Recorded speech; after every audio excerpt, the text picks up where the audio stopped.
কি বন্ধুরা, ঝটপট রেসিপি খুঁজছো, তাও আবার সুস্বাদু হতে হবে? চিন্তা কি, আমি নিয়ে চলে এসেছি চিলি প্রন। চিলি প্রন বানানোর জন্য আমি এখানে কিছুটা মিডিয়াম সাইজের চিংড়ি মাছ নিয়ে নিয়েছি। এখানে গোটাই রয়েছে, কিন্তু আমি পরে খুব ভালো করে ধুয়ে কেটে পরিষ্কার করে নিয়েছি। তাতে আমি মাখিয়ে নিয়েছি ডিম, কর্নফ্লাওয়ার, ময়দা, ঝাল লঙ্কার গুঁড়ো, কাশ্মীরি লঙ্কার গুঁড়ো, নুন, গোলমরিচ আর আদা রসুন বাটা। এটা দিয়ে খুব ভালো করে মাখিয়ে নিয়েছি। পরে সেটাকে ভেজে নেব চিলি চিকেনের মতন করে। এবারে গ্রেভির জন্য আমি এখানে নিয়ে নিয়েছি কিউব করে কেটে রাখা পেঁয়াজ, গোটা কাঁচা লঙ্কা, কিউব করে কেটে রাখা ক্যাপসিকাম ও রেড বেল পেপার। তোমরা চাইলে ইয়েলো বেল পেপারও ইউজ করতে পারো। আর নিয়ে নিয়েছি একদম মিহি করে কোচানো আদা রসুন, যেটা একটা আলাদাই মাত্রা এনে দেবে স্বাদের। আর এখানে আমি সসে বানানোর জন্য নিয়ে নিয়েছি সসের মধ্যে একটা বোলে অল্প জল, তার মধ্যে tomato sauce, soya sauce, chilli sauce, একটু ভিনিগার, সামান্য চিনি, স্বাদ অনুযায়ী নুন, গোলমরিচ গুঁড়ো, কাশ্মীরি লঙ্কার গুঁড়ো ও তোমরা চাইলে একটুখানি আজিনামোটোও দিতে পারো, এতে আরও স্বাদ এনে দেবে। তো বন্ধুরা, এই পেস্টটা আমাকে বানিয়ে রেখে দিতে হবে। এটা একটু জলে গুলে দিলে ভালো হয়, নাহলে কড়াই দিলে একটা তিতকুটে ভাব এসে যায়। সেই জন্য আমি একটা পেস্ট বানিয়েই রাখি জল দিয়ে।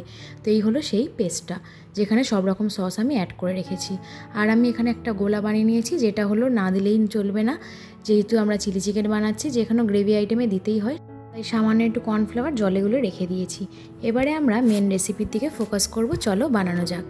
এবারে আমি মাখিয়ে রাখা চিংড়ি মাছগুলো কড়াইতে সাদা তেল গরম করে ঠিক যেমন চিলি চিকেন ভাজা হয় সেরকমভাবে ভেজে নিয়েছি। সব কটা চিংড়ি মাছ আমার ভাজা হয়ে গেছে। এবারে আমি সেম কড়াইতেই দিয়ে দিচ্ছি তেলের উপরে কুচিয়ে রাখা আদা ও রসুন কুচি। তোমরা চাইলে তেলটা একটু কমিয়ে নিতে পারো। আমি যেহেতু অল্প তেল নিয়েছিলাম, সেই জন্য আমি ওই তেলের ওপরেই দিয়ে দিলাম। তো যেহেতু চাইনিজ আইটেম রান্না হচ্ছে, গ্যাসটাকে একটু মিডিয়াম থেকে হাই ফ্লেমেই রাখতে হবে। আদা রসুনের কুচি হাই ফ্লেমে 30 সেকেন্ড ভেজে নিয়েছি। তার উপরেই দিয়ে দিচ্ছি কিউব করে কেটে রাখা পেঁয়াজ। পেঁয়াজটা দিয়ে আমি আবারও 1 মিনিট মতন ভালো করে ভেজে নিচ্ছি, কিন্তু গ্যাসটা থাকতে হবে মিডিয়াম থেকে হাই ফ্লেমে। তো আমি পেঁয়াজটা ভেজে নেওয়ার পরে এর ওপরেই দিয়ে দিচ্ছি ক্যাপসিকাম ও রেড বেল পেপার। আর লঙ্কা তোমরা চাইলে গোটা দিতে পারো, আর যদি একটু ঝাল বেশি পছন্দ করো তাহলে লঙ্কাটা কেটে দিতে পারো। তো আমি একটু গোটাই ফেলে দিয়েছি, যেহেতু বাড়িতে বাচ্চারা খাবে। ফ্লেমটা মিডিয়াম থেকে হাই ফ্লেমে রেখে ক্যাপসিকাম ও বেল পেপার আমি 1 থেকে 2 মিনিট ভেজে নিয়েছি। এবারে তৈরি করে রাখা সসটা আমি ওর ওপর দিয়ে দিচ্ছি। দিয়ে আবারও খুব ভালো করে 1 থেকে 2 মিনিট রান্না করতে হবে মিডিয়াম ফ্লেমে। আর এখানেই বলে রাখি, তোমরা যদি একটু বেশি গ্রেভি পছন্দ করো আর একটু জল দিতে পারো। যেহেতু আমি খুব বেশি এখানে গ্রেভি করব না, একটু সেমি গ্রেভি করব, সেই জন্য আমি জলের পরিমাণটা একটু কম দিয়েছি। তো এটা আমি 2 থেকে 3 মিনিট খুব ভালোভাবে রান্না করে নিয়েছি। এবারে আমি আগে থেকে তৈরি করে রাখা কর্নফ্লাওয়ারের গোলাটা এর ওপরে দিয়ে দিচ্ছি। দিয়ে এখানে একটা ট্রিক্স আছে, যেটা কিন্তু খুবই কাজে আসবে, তোমাদের বলে দিচ্ছি। তো কর্নফ্লাওয়ারটা দিয়ে খুব ভালোভাবে 1 মিনিট মতন রান্না করে আমি গ্যাসটাকে অফ করে দেব। দিয়ে আমি তারপরেই ভেজে রাখা চিংড়ি মাছগুলোকে দিয়ে দেবো। এতে করে চিংড়ি মাছের ওপরে যে কোটিংটা, সেটা কিন্তু একেবারেই ছেড়ে আসে না। একেবারে দোকানের মতনই সব কটা চিংড়ি মাছ কিন্তু এখানে গোটা থেকে যাবে। তো সেই জন্য আমি গ্যাসটাকে একদম বন্ধ করে নিয়েছি। নিয়ে আমি ভেজে রাখা চিংড়ি মাছগুলো ওপর দিয়ে দিচ্ছি। দিয়ে খুব ভালোভাবে মিক্স করে আমি ওপর দিয়ে ধনেপাতা ও পেঁয়াজ পাতা কুচি করে কেটে রেখেছিলাম, সেটা ওপর দিয়ে দিচ্ছি।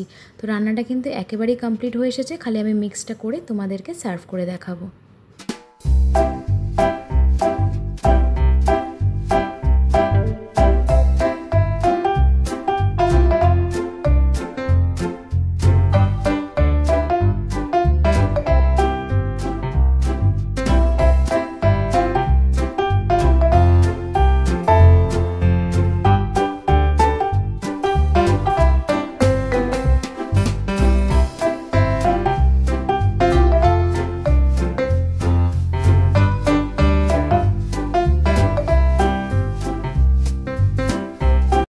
তো বন্ধুরা, আমার আজকের রেসিপিটি বাড়িতে অবশ্যই একবার ট্রাই করো।